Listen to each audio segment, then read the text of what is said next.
Kotula basange kote kamai. Basala gazua na loketo ya motawe wate. Locataire ya sali 15 na lopango na yo bimisa ya kote ga lopango. Moi c'est bongo tulaka desoko moni antulise gazo be na mpoka. Voilà. Yanga ilo sako. Lo sako. Balembaka nzota moi site isongolo. Yanga ilo sako. Lo sako. Moi si alipeka solo azakobele ngina mobali ya quit. Lo sako. Mobali ya moto ayi lokola mbongo ya niongo batela kango ma ya fufute. Lo sako. Soki na kopesa yon kanda katanga ikingo motema na yo sepela.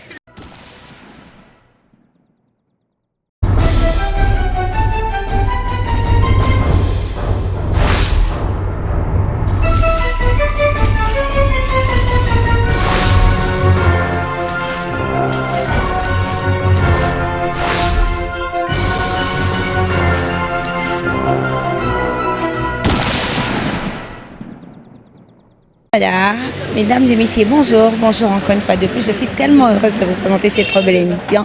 C'est la diva de la presse que vous mettons. Je tiens à vous dire bonjour parce que vous êtes plus nombreux devant vos téléphones, vos tablettes et même vos postes téléviseurs entrant de monsieur.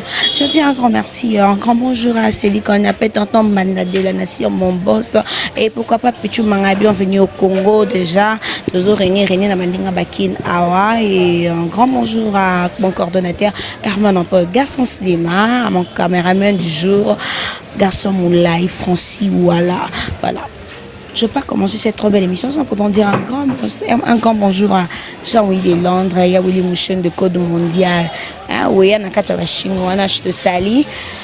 Merci. Aujourd'hui, je savais que mon invité du jour, c'est un comédien que tout le monde aime beaucoup. Hein. Je pense que Asa vraiment aimé na côté na diaspora. Il s'agit donc de Tanti Linda. Briefy autrement dit, à qui je te dis bonjour. Ouais, bonjour, la plus belle femme, Chocom Bilboron. Yo boyana vraiment maramba pembe donc. Bonjour na ba fanatique tout balingara Briefy la merveille. Bonjour na société Sokoko. Balobi na kata Luanda, société monene hydrocarbures, oui, Tali Maramba pêche les sources donc société Sokoko et puis le DG Laurent Sokoko. Donc bonjour d'abord Nabino Nagata Luanda, donc c'est ça quoi. Préfi santé, ça va? Ouais, ça va, Nzambazo Batela. Azo Sungabiso, donc ça va quoi. Les lozons mobile. Ouais, préfère ça la mobile, mais Linda Ndaza Ramoisi. Il dans le sac. Masuba Moisi et Katsaka Balabalate. Le sac. Li peka peka koma gobe bulumbu soka pumbu. Le sac. Isongolo. Santé. On a dédié ngona ya Jojo Mandiki Mapata. Donc il y a Jojo Mandiki Mapata, donc na PC Bambote Belé Sikazali. Azotolanga Sikazali, donc il y a par-ci par-là parce que patron ou on a un grand frère Nanga Liboso. Donc grand frère Nanga Liboso, donc il y a Jojo Mandiki Mapata na PC Mbote ainsi que mon président Maman Baloso Queen Mother, la reine d'Angleterre, Maman Kikoso na PC Bambote. Préféré, tu es bien le sac où ça Mbote na Kimungala. Si vous avez beaucoup mis en après avoir que le sac, il faut le proverbe mon quelqu'un que ça rani. Moni siko yo ndete lobaka papa Lutumba azoloba abanaki koloba na langage normal tout droit. Donc go tunaye par exemple papa Lutumba wana bana combien à répondre à lobby il faut botu nande madame nanga. Est-ce que c'est normal? Tu sais pourquoi répondre ndengwana moi ça ko fâché. Obi misanga moins sérieux comment? Parce que mutu ayebaka nombre ya bana to mwana o aza intel ezaka mama. Yo ko compter que bano exemple baza ya ngai. Mais moi si mon gaïbi était non bana o mibalo azaka ya yete mais ngana bika yanga. Donc ndenge moko to lobi na ndenge ya maseselo sako ezali mbote. Mais soki yo pesenga mbote ngana fungwami. Etinda nya ibatinda ka moto te. Donc za eloko oyo ndi papa chéri jibe pia na lobaka evre. Donc evre yango wana. Et puis lo sako za lokola album. Album niyo sote sala maka ezana banzembo na kati. À part banzembo ezana ba vocal na kati. Yango zo mona lo sako ko sila kati. Relaté dans Biso Mokyo Banda théâtre comment au commis le Briefy Nengenini au commis Tonti Lindo Nengenini en petit santé. ko banda théâtre et pas avait nanga toujours Molex à l'époque na lobango moins trop mais évolution nanga ipe ko zala o nazali pe ko bima o ye banga po yambanga c'est maman Balosombo grâce à mon patron ye muto sala ki ba briefi et puis nengi balobaka mon mbalo ko la té tant ba bimi so faut la pe courager par-ci par-là na komi ko créer et na création ba briefer sala marambebele na ba rôle na ye incarna rango bien et zaki facilité pour na bimisa losako ils a œuvre d'esprit Philo Lumingo Aigle Jaune ayebi makambo na zolo beza œuvre de l'esprit donc na sali yango et puis batutu ba sepeli quoi donc c'est ça Briefi nani apesi obuya osala ya ko incarner rôle okoma na yo Tanti Limba olongo koma olongo ma Briefi mukie okoma na azali moni tango succès yaka tango opportunité yaka tango fanatique a sepelaka fanatique a drôle soka kangami ne logo wana bigi logo wana sala bango plaisir pour na yena minute wana zo mona yango mais quant à moi même nazo penser ko no makamba danger sur ezoya nazo frapper encore dire puis exactement dans le bâton na betaki lo sac ba mona ke logo mo ebimi nazo lingo lo baté parce que ba tout wala kana bango mitema na bango yebite ogolo ba pe logo bo muta defa tango na betaki lo sac ba ba bime bele yanga yo ya nani soke simba kana ne ba lobela kate bandaka la bazalaka ba bimisa lo sac yango na pesi mbote na madongolela motema ya Adolphe Mute bachila muina madongolela balobi moninga ya Ladi Schengen femme d'affaires Ladi Schengen et puis Pelagie Massamba mwasi ya sango enganda ngilima na Jobour wana baza base ya batu o ngana zalaka na bango ba soutenir pour Evry Kennedy Liboso ba accompagner ka projet Ozomona ça a facilité d'inspirer on s'inspirer ne loro mbobo nzambe d'abord on taper sa inspiration alors dans on a benga ba 4 forces c'est le grand mouyaka tempête du désert 4 forces c'est le grand mouyaka chef coutumier à Jobour Mobimba aibi makambo na zoloba donc lelo oyo linda za ko présenter té Briefi pas za ko présenter té bon balé basta basta Ozomona pour différence ya ngwana Ozomona donc un artiste on a un talent azalaka statité Briefi aza star linda aza star donc bango mi balé baza ba star donc Briefi yambi mais tantine linda baza star soko tena ba pano muso mona ba te Briefi ya ba société belé OK ben na Victor moni tantine linda baza na ba contrat donc cela veut dire bango mi balé ba osala musala bien et puis bazo yoka mingi ba fanatique na bango entre la duchesse Nana na inspirant ko koma koza ko incarner rôle la Kipédé. Non, malheureusement, on a ça la rôle qui peut être la joie à moi si donc désolé côté on a déjà donc toleki. Ngala moi si. Est-ce que Erosa Mobali ngomi comme ça moi? Est-ce que Mamba Losomba PD? Ou bien nani? Non, Balio Somo mais disons non s'il te plaît. Est-ce que Maman Balio Somba za PD? S'il te plaît. Azali Maman Balio Sombo. Ngabe na jeune fille. Tanti Linda Linda moi si. Linda PD. Linda na rôle na za mwasi bato basala ba rôle ba PD bazali ndese bandeko nango tangi ba kombo tellement nani ba ona tangi ba kombo na ngai nada kombo na bango la chess na PC mbote belé donc asala ka musala kitoko gana be di shababa tango na tangi la 17 fona tanga Anse Lozolo le fantomas du théâtre vous comprendre mbala moko sentir PDG Eric Tela na promna nana non na ngeni makamnyo zoloba yo yambi Briefi tout ni kasité pour tangi la duchesse ngana tangi la duchesse nana mais yo tangi na pona ko tanga ba komba ba tuté yo tangi la duchesse non yo no tangi kombo ya la duchesse alors on a payé mbote c'est tout papa nada Briefi s'il te plaît moi je me plaît attends s'il vous plaît et ces missions nana s'il te plaît écoute-moi ngana ta pona ko tanga ba kombo te awa moni il y a de beaucoup de impolis bazana ba télé ba chroniquer c'est belé pe bazaba impoli bazale belé alors mutu na mdana éducation de base na ye alors ngana éducation na ngai nde papa na ngai Mbalosomba edikanga mama ya Freddy mama Mbalosomba edikanga na mangaka ba ya ba ninga te na mangaka ba papa ninga te donc c'est à dire soko ba komba ba tu pété na parce que na koloba na ndenge moko boye na boye kendra sens moko boye alors luka yo ya minga tunanga makambo na ngai to beta masolo na ngola makambo ni salamaki to beti masolo Jobour to beta masolo makambo ezoya ozo comprendre makambo pezo yo nko beta biso te so ezanini oko flasher biso mokili. Le problème zali tango to sali en fait lelo linda lo sako kangi ozomona tine zo sigate nazo yebisa batu bayamba na mona ki ba musicien belé papa Lutumba que son nom repose en paix atika ki biso ba musicien ba rendre hommage na lolenge na bango bayembeli batutu mais bazela bazali kozwa sikoyo hommage ya Papa Lutumba parce que matanga epai ya bapaya esilaka vent mais pas na biso bakolo matanga lokola biso bana mabele et puis biso ba artiste tozolelaka ye pe tokobosana ye te yango nazobimisa losako ya hommage Papa Lutumba donc kama aloba Papa Lutumba aloba mais bazo soko contradiction nango ya loka Papa Lutumba lobi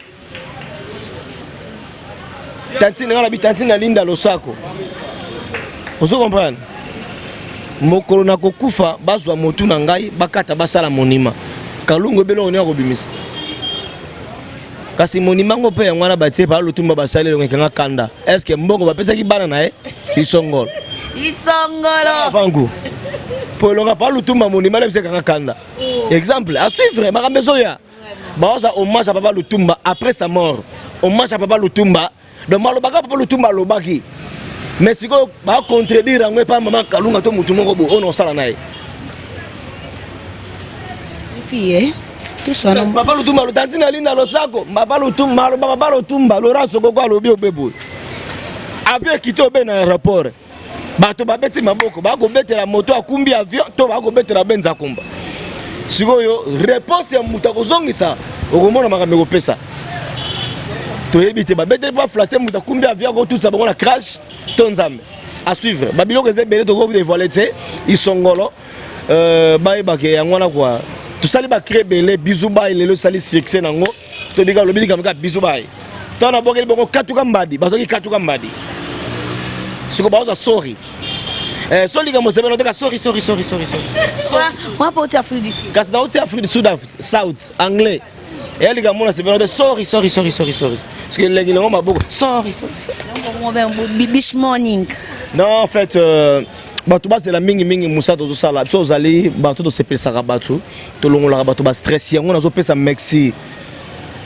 na vena ngai patron DG ya société Sokoko le monsieur Laurent Sokoko le comparable il est bien ozoboka est trop bon na olia te ndengeni na otamone loka boyo zo ba fantir maramoneni nazo pesa mbote mbala moko na tangi ya jojo maniki mapata na bino na ke Lubumbashi na ke Lubumbashi na quelques jours awa na makasi ya toujours maniki pata et puis bana ki sangani date ya déjà calé na ozo la confirmation signature pour na confirmer bino pour nga la kosa raté so na bina zoya na zoya donc base la selanga et puis na zozonga lisusango la pour na spectacle donc batu base la ba komona calendrier na ngata na koleka na kobenga bino na utaki pona likambo boy pona kena yango la pona ko jouer te na kena pona ko cadeau tangu na ye vena nga choisir matata Ange Céleste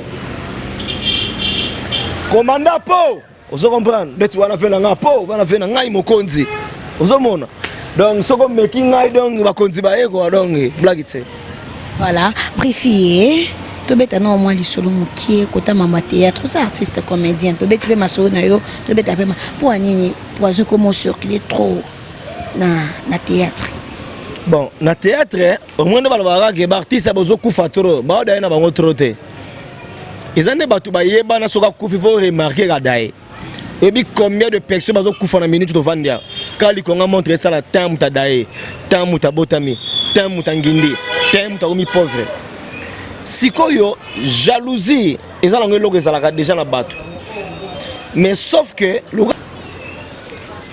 na monde lelo mingi ne to mona ke WhatsApp ezalaka te ekomi téléphone Android ezalaka te ekomi ebele ya bato pe balingi ko zelate il faut sauter mbala moko koma loka maman mbali sombo OK pour maman mbali sombo koma nengaza comme vanda à 8 ans ils ont le rôle dans un exemple il y a couple moko ya kitoko na kati à Paris maman Mireille di Kenfu mobali na ye aza gentil père de la malamu papa Marquis Twengi na pesi bango mbote papa Marquis Twengi na maman Mireille di Kenfu na Paris baza parmi bato oyo ngana zaka ba conseil na bango pour ko vivre encore longtemps sœur nanga Nicole Batafe na kobosa na kayete balobi maman présidente maman 94 na kati ya Paris venanga Aïs Chature na pesi mbote papa na Lisa balobi la fille chérie Lisa Chature na pese mbote na maman mokonzi maman ami da Chature mes respect na pese ba mbote belé sika zale.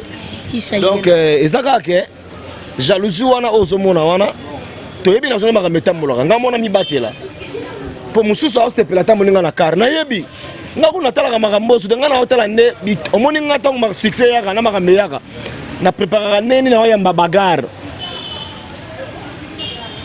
na Afrique du Sud le seul artiste et comédien sali spectacle na Djobour na salle plein c'est Brifi production signée Djobour Makambo boss Stéphane Mabila Mexi et puis nani bagi na spectacle ba patron oh monaka bango na basala ka danger Mexi na pasteur Jean-René Go le boxeur KO vie de loin commune na c'est ça non quand on entend combo ya grand patron pasteur mécène Jean-René Go le boxeur KO Mexi encore na soutien bayoki merci na pasteur Mendonga zila na silisa Brifi to beta masolo na ntetan ezopusana tanga batu minene faut tika temps s'il vous plaît bato ba Didier Chombo Petit Jésus aye na spectacle nga ko chapeau nga ça vantare au moni problème ezanini bolito lo ba vérité te makambo salami na lo bango te 4 fois sur les gars il y a tempête du désert azalaki et puis coach alaki nani ya Jojo Moulex na pesi ba mbote na bande ko nyonso avançons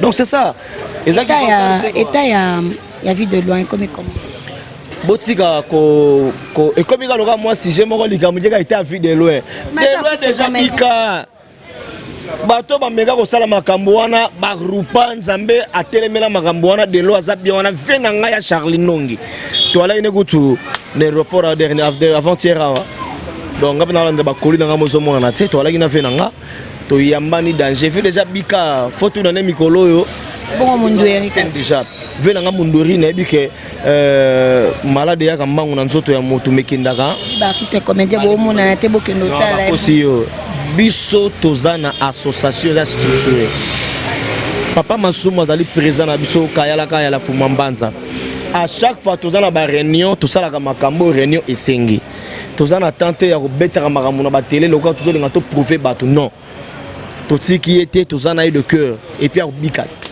Brifi, et ça là qui comment lorsque on est l'un de tes amis, l'un de tes confrères, artistes et comédiens, fiston Saïsa, à ce qui s'échauffe de l'état, na matang à l'on liba tout stress. Oh. Et puis sur souni. Voilà ma carte boîte. Et bon fiston Saïsa raté. Voilà leader. Na PC ba mote belé. Aza parmi les artistes autant na frappé le sac à benganga la téléphone. Brifi bigo kangi. En tout cas, on a eu de cœur. Et puis, la félicité qui est pour le logo pour le bien à Soso. La benga qui est, la félicité qui est vraiment, et l'équipe honneur na biso. Quand on va critiquer Rabiso, quelque part, ils ont mal sapé l'artiste. Que l'artiste va faire quelque chose pour nous déstresser, tu na place mon gobo. Toi là, il y a matin ils ont fait mais au moment que création, oh ça il improvisé, les locaux tout net mon beza tombé. Donc bravo pour l'artiste ça il s'est fait Makakumba, mon président. Un mot pour ton président Wassali Brifi le Bima. Tout le monde a Brifi Brifi le Sako. En tout cas, un mot pour lui. Est-ce que tu peux dire quelque chose pour lui? Il y a Freddy que moi j'appelle ya Freddy. Na bien que maman balioté. Na bien que ya Freddy le Sako. Ngana benga gaye yangablo wala père na ngai ve na ngai patron na ngai maman balosombo. Nazaka na respect makasi na ye. Et surtout et logo l'équipe makambo surtout kovanda na ye pendant 19 ans et 18 ans na ndambu yango yelo ke salanga plaisir pe ko kamwa viatika olaksanga kisite kama manzambe sala boye respecter boye manzambe sala bien dona linganga mingi na mama mejengolambe kao debu na pese mbote Willy Bundul na pasteur Gabi Bundul soki na bwaki biscuit geti ta ko tomboka makasi ya ko talanga na miso mabe. Et puis aussi, il y a des fâchés, ma belle, le bandeng nini. Batuni, hein? Oui, batu balobi, hein? Bloqué ma porte, jiga solo la tête, donc faut na solo la donc. Balobi, hein? Yo okolonga non tout ça groupe non parce que au lekina nous déjà président na yo o afuli yo déjà fini yo leke dans la section ko ça donc eloko wana lobby ko mega soko lo bango te pour créer lenga mama na problème oyebi ngai ne na zaboye yo kasi bato babela absona nzela miso ba sepela nga pona za namba lo sombo yo bangana longwa oui na za briefé oui j'ai des relations et puis bakombo na zotangela yo kangango lelo na otanga bakombo te na vandika bona comme créer vie mo roboté ngana otanga bakombo ya batu na zalaka na bango le gouverneur de Djobu Remeka Pongo yebi makambo na zoloba le roi Manitou Ludovic Biart champagne ya solo Falipu Bayembi na zalaka na Mamadou Aruso ya Bibi Chamala Aigle Jaune na zalaka na ye papa na Faki Beng ba patron Laurent Sokoko c'est un millionnaire on aloba na yo lelo et puis message na la sina tous les missions yango na lo songo pe awa na so bisa Mama Lupango na ngai na lobele na TV Mama Lupango na moni pas un message te mama fille zala na ngana relation bien po na zozonga Luanda tango na goya na kozonga su wana te na kozonga pa na ngai alors na kolingana tika garantie na ngai na tika na biloko ndako po to zala bien wana le message soko zala nga mabe bana quartier na bakuluna na kokabela bango biloko wana message o na za website déjà kangali kamuna yebisiyo na soki ne Luanda tangu na koya na kobenga yo oya place na opé maloba ya nani ya Laurent Sokoko ya ko sarate plus de 32 000 et quelques dollars monikaro cameraman benda na eloko ngo kasi to moya nani wana ba benga puma noir mais likele le pesa après ba oza chobobo pour kata string déjà légal likele le yali mais ba oza chobobo. Là, on est presque à la fin de notre mission. Ça, c'est l'ambiance. C'est un facilité. En fait, mission, c'est un système. Merci d'abord, Nongo Yambinga. En fait, tout ça, la pièce à Sika. Tout ça, 7e bête après les crapauds. Et ça, banda, il y a un autre tourné na bande de biscuit, bamachuapanga. Mais bah, il y a bah fanatique tout bolinga ka briefer la merveille. Au bolinga ka tantine linda. Beau s'abonner toujours. Tolalité, tozanabino. Prévaner ceux qui succès ali ceux qui musale zabia ba obengo bipai na bipai makambo ba leader na biso basali dans to komi yango te nzamba suka poto koma te biso to koma mais toujours défendre jusque là kaka obala ki sibiso yango to vivre nango ser na ngai Claudine AC Milan double nationalité Canada Londres mboka zana yebinde te na pesi mbote na pesi ba mbote na ngai na tonton Mike venanga oso akabelinga mbonga lobaga leki nanga lia mbongo ya motoki yabenga mbongo ya motoki pasalaka liango bien mbongo ya motoki choisi matata Ange Céleste na Orléans mobile ya Carole la gabonaise bambote na yo Laurent Sokoko le pétrolier ya Jojo Mandiki mapata na yebisi yo mupepe quoi ainsi que batutu na linga bango filo lumingo Aigle Jaune Mama Dorcas na kati ya Paris maman na nous coiffure Mama Dorcas na peso ba mote bana Paris ba biso ke na Château Rouge vunika ka Mama Dorcas mère Alec tout ce qui ça le sako sako isongolo mama Go sako pongi ya bonzemba obelo boko na kaleso là nous sommes à la fin de la kotula basange koteka mai basala gazua na loketo ya motawe wate locataire ya sali 15 ans na lopango na yo bimisa ya koteka lopango moi c'est un bon gars tout la garder soko moni antuli se gazo be na mpoka voilà yanga ilo sako balembaka nzoto moi cité isongolo pezanga ilo sako moi si alipeka solo azako belenge na mobali ya quit mobali ya moto ayi lokola mbongo ya niongo batela ngoma ya fufute losako soki na kopesa yo nkanda katanga ikingo motema na yo sepela losako biso ba mongo toloba ba kundulu ba fika ntaka babata kambatala mokongo ya kobate isongolo be yaksaka nini isongolo yi mwasi ya monene ya bassin monene lokolo seya amati likolo ya moto obe na mbandaka nzela ba kokende eyi mabulu tango moto ego kende moto be go ningana sime ego sala isongolo obe. Là, nous sommes à la fin de notre émission. Voilà, balobi a toi na code bar, place ba play ba vandaka, place to sala tournage, a sepele o de solo le pibité, code bar. Et yango place ba play tout ba. Adresse to dans la mouchi de doma, au monaka moi c'est moi choko Milboro, mais na sentir la gérante. Vraiment na lulier. Na nenga za propre za kitoko na nenga zo yamba batu kitoko quoi. Voilà. Voilà, nous sommes à la fin de notre émission. Je dis un grand merci à celui qu'on appelle de la nation Tonton Manda, mon boss. Je dis un grand merci à Pichou Manga, boss de bienvenue au Congo. Je dis aussi un grand merci, pourquoi pas, à Herman Ampo, Garçon Slim, et ainsi que mon cameraman du jour, Francis Waya, Jean-Yves de Londres, Niaoui Moucheni, le Code Mondial, Ouya, je te salue. Merci depuis chez nous, depuis là, portez-vous bien. On se revoit à la prochaine édition. Bye bye.